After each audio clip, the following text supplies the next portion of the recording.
It's been close for months.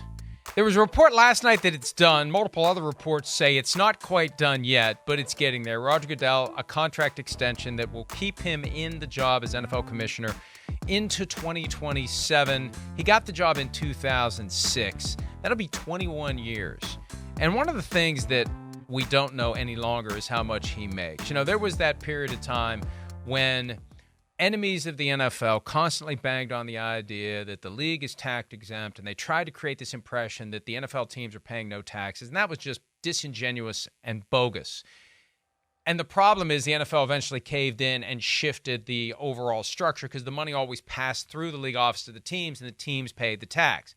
They changed that, and by changing it, they no longer have to tell us what the top executives make. So who knows? $60 million? I don't know. But he's making a lot of money. He's made a lot of money. He's been the commissioner for 21 years. And we talk all the time about how the Steelers have had 3 coaches since 1969. Well, the NFL's had 3 commissioners since 1960. It's going to be almost 70 years with Pete Rozelle, Paul Tagliabue, and Roger Goodell. Do you think they know what the succession plan is, Mike? Do they look internally? Do they look externally? When I look at that, I don't know that there's anybody internally that's there to take over. There's been a strange dynamic over the last 10 years where anytime there's someone internally who starts to generate buzz that maybe they could be the next commissioner, they're not there for very long. Now, if you want to infer anything from that statement, please do. I'm not going to say anything more than that. But once they emerge, they're not there any longer.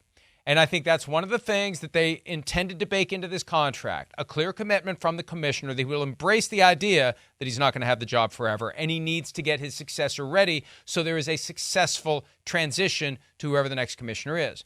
Jim Irsay, the owner of the Colts, said something within the last year that meshes with one of the concepts raised in the book. You don't have to have playmakers over your shoulder anymore. It's been a year and a half. You can take it down. You can take it. I'll send you one of my other books that you can put up there if you want. But in playmakers, there's a notion in there that an owner shared with me at one point, not Jim Irsay, but he said it, so it's making the rounds. They're going to need a traditional CEO at some point to be the commissioner. And what Irsay said is they're into so many things other than football. It's not just football anymore. Yeah. It's a major business. And CEOs know how to properly run a major business. It can't just be somebody who's been working for the league office or one of the teams or back and forth for 40 years like Roger Goodell did, not 40 years, but it was 30, 20 years, something like that, that he worked his way up through the ranks in the NFL. You need somebody who is highly skilled at all the things that are required to be a chief executive officer of a major multi-billion-dollar business. And then you would have someone who would be in charge of football, who would be the football lifer, the one who's grown up in the sport, the one who knows the sport. That person reports to the commissioner, who would be the CEO of the National Football League. And who knows? Maybe what they'll do is the commissioner will still be the person ultimately in charge of football, but there'll be a CEO above the commissioner, Charean. Yeah, that would make some sense, Mike, for them to do that. And who knows what happens. Obviously, they have some time now to figure it out, but they need to start with a plan to figure it out. I mean, if I'm Roger Goodell, I don't know how much longer I want this job, Mike. I've made enough money to last me a lifetime, generational money, and frankly, it's a headache. I mean, you've got 32 bosses who are all telling you what to do. And as you've said a million times, you're the pincushion.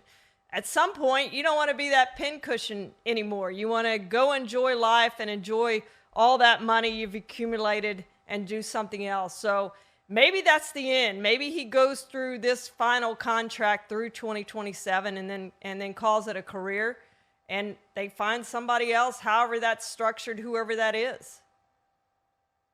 A couple of points, though, on that. He doesn't have to worry about all 32 owners. I think at the end of the day, he's got to worry about 4 or 5 of them. The rest of them, he knows how to work them. He's been doing it for 20 years. He's perfected it. And a lot of the time, the NFL is sailing through open, clear waters. That was the argument made back during the Ray Rice debacle of 9 years ago. And my God, it's been 9 years, where I think he spent a week and a half where when he went to bed at night, he's thinking, tomorrow could be the day that I have to give up this job. The argument was, we can find anybody. We can throw a rock and find somebody who can come in and steer this ship through the mostly clear open waters that the NFL deals with. There aren't that many true crises, and it seems like every time there is one, we end up looking like we don't know how to handle a crisis. So that's one side of it. I don't think the job's all that hard once you've been doing it for 20 years. Then there's the idea of, what do you do next? What do you do with your life? I mean, yeah, you got more money than you can ever spend. What do you do? Do you just travel the globe? Is there some second act to your career? What do you do to find purpose? When you have something that you do, that you've done well, it's the only job you ever wanted. That was his goal. You know, in this day and age, it's very hard for anybody to say, this is my goal and I'm going to get it, because life takes you in all sorts of different directions. That was his goal, and he got it. Once he's done with it, what do you do? What do you do to fill out your days, your weeks, your months, your hours that gives you purpose?